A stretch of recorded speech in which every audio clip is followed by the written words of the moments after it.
अस्सलाम वालेकुम दोस्तों, आऊँ तव्हांजो मेज़बान एडी कुंबर आहियां। नाज़रीन, आऊँ हींअर कंहिं रोड तां गुज़र करे रहियो सांगड़ वाया खिपरो रोड। त हुतां हिकिड़ो स्कूली शागिर्द जेको पेरूमल खां शायदि पढ़ी पंहिंजे ॻोठ ॾांहुं वञी रहियो। पेरूमल ऐं हुनजो ॻोठु मुंहिंजो अंदाज़ो आहे त 6 खां 7 किलोमीटर जे मुफ़ासिले ते आहे। जॾहिं हिनखे मूं मोटर साइकिल ते खयों, कुझु हिन जी मंज़िल घटि कई, मूं हिन जे सफ़र जो साथी रहियुसि आऊं। त हिन सां मुख़्तसिर जेका मुंहिंजी कचहरी थी उन में हिन मूंखे ॿुधायो त आऊं 5-7 किलोमीटर पंधु करे स्कूल वञा थो। हिन जी उमिरि वॾी आहे। हिन खां मूं पुछियो त तूं क़द जो वॾो आहीं, तुंहिंजी उमिरि केतिरी आहे ऐं छो तूं अञा 7 क्लास में थो पढ़ी, तूं हींअर फस्ट ईयर इंटर जो शागिर्दु हुजणु घुरिजी आहे। त हिन ॿुधायो त कुझु अरसो मूं स्कूल पढ़णु छॾे ॾिनो, 2-3 साल। उन करे वरी मूंखे शौक़ु थियो त स्कूल वञा। वरी स्कूल में ॿीहर जेका आहे मूं दाख़िला वरिती आहे। हाणे स्कूल वञा थो। अचो त हिन सां पुटु, नालो छा आहे तुंहिंजो? कैलाश। केरु आहीं? पील। किथे वेठो आहीं? दड़ो बाज़ार। अच्छा, किथां पढ़ी पियो अची हींअर? पेरूमल खां। पेरूमल। ऐं तुंहिंजो ॻोठु केतिरो परे आहे? 7 किलोमीटर आहे। 7 जी किलोमीटर। सर।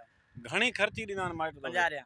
अच्छा, हाणे उहे तूं चढ़ींदो गाॾी में तो किरायो तोखां वठे छॾे? जी सर। घणो किरायो वठंदा? 20 रुपया वठंदा।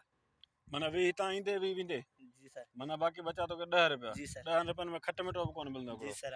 भला उमिरि घणी आहे तुंहिंजी? उमिरि साईं 12-13 साल थी वेंदी। न, 12-13 सालनि खां मथे थो ॾिसजी। 15-16 साल थी वेंदी। अच्छा, पोइ तूं 7 क्लास जो शागिर्दु छो? तूं घटि में घटि फस्ट ईयर इंटर जो शागिर्दु हुजणु घुरिजी आहे। जी सर। पोइ तूं पढ़िया कोन 2-3 साल? छा 2-3 साल पाण कोन पढ़ियो। छो? वेठो असांजो कमु बनी जो हुनजे करे। गुरबत ऐं बनी जे कमकार जे करे? अच्छा, उन खां पोइ तूं 2-3 साल स्कूल कोन पढ़े, पोइ तूं छा महसूसु कयो? महसूसु इहो थियो बनी जो कमु ॾुखियो आहे, स्कूल में सही फ़ाइदो आहे। अच्छा, स्कूल वञण में फ़ाइदा कहिड़ा आहिनि? फ़ाइदा नौकिरी मिलंदी, सवली शाम थधी वेठा हूंदासीं। अच्छा, ऐं पढ़ियो लिखियो माण्हू सुठो आहे, ॿिए इलाइक़े में हिकिड़ो शौर हुन में हूंदो। पोइ तूं 2-3 साल स्कूल करे वेठो, घणा शागिर्द पैदा कया त भई स्कूल ज़रूरी आहे पढ़णु हली? ॿ भाउर मुंहिंजा पैदा कया। अच्छा, उहे पहिरीं कोन पढ़ंदा? न सर। पोइ केतिरी उमिरि आहे उन्हनि जी? उन्हनि जी 7-8 साल थी वेंदी।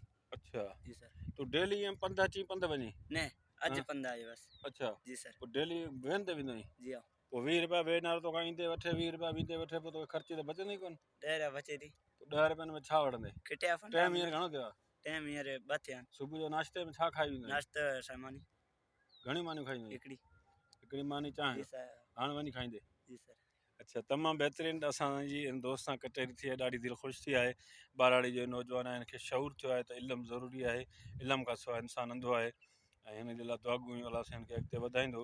गवर्नमेंट खे इल्तिजा थी कजे त स्कूल जेके शागिर्द नथा वञनि या जेके वञनि था, गुरबत महांगाई जे दौर में ख़र्च या वसाइल न आहिनि, उन्हनि खे वसाइल पैदा करे ॾे त जीअं हू इल्मु हासिलु करे सघनि। कैलाश, सही आहे न? जी सर। ॿियो ख़ैरु आहे न? ठीकु आहे।